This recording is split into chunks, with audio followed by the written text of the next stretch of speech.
he was really, he could just do about anything, and he could play like today's players play. You know, he could hang in the air and shoot. Fantastic player. He was out of Texas, a little town in Texas, and he had gone to Arlington State in Arlington, Texas, 1 year, and then he played a little AAU ball in Denver somewhere.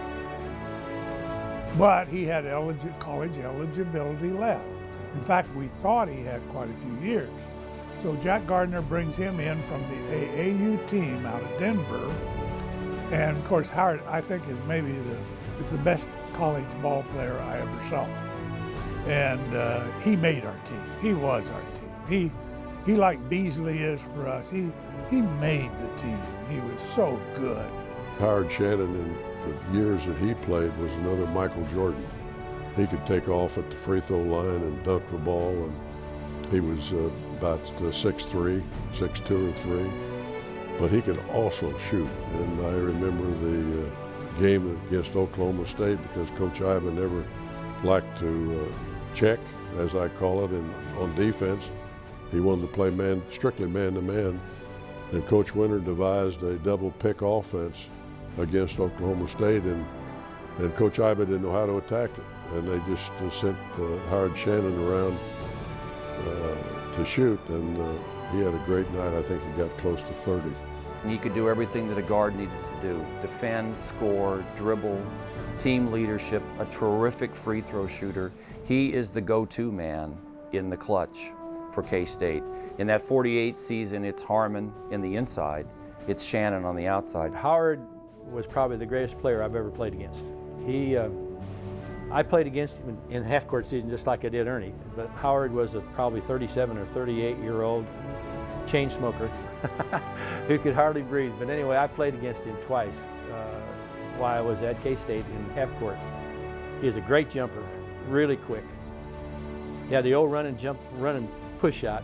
And of course, you know, he was the NBA Rookie of the Year with Providence Steamrollers, which was the forerunner to the Boston Celtics. So Howard Shannon, to me, I mean, he's a top 5. In fact, I'm not so sure he's not number 1. I mean, he can play. He could play today with no problem, because he's got the kind of jumping ability and quickness and speed that you see, you know, on the court today.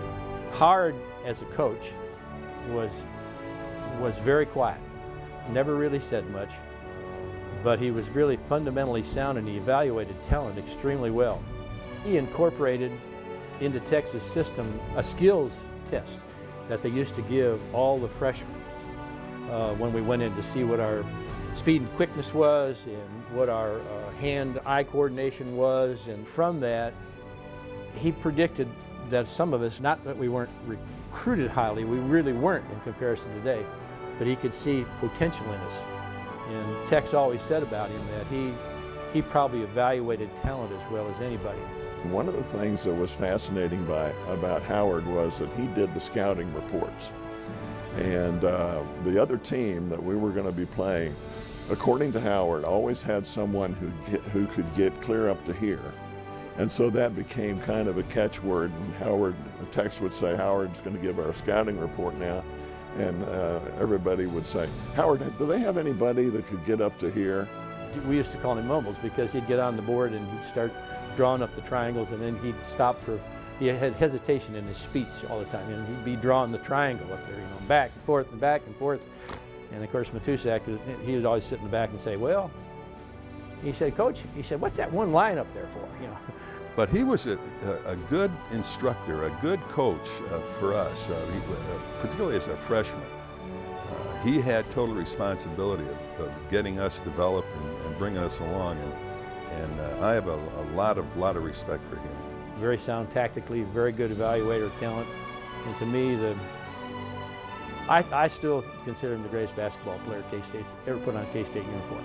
Howard, to me, was the best.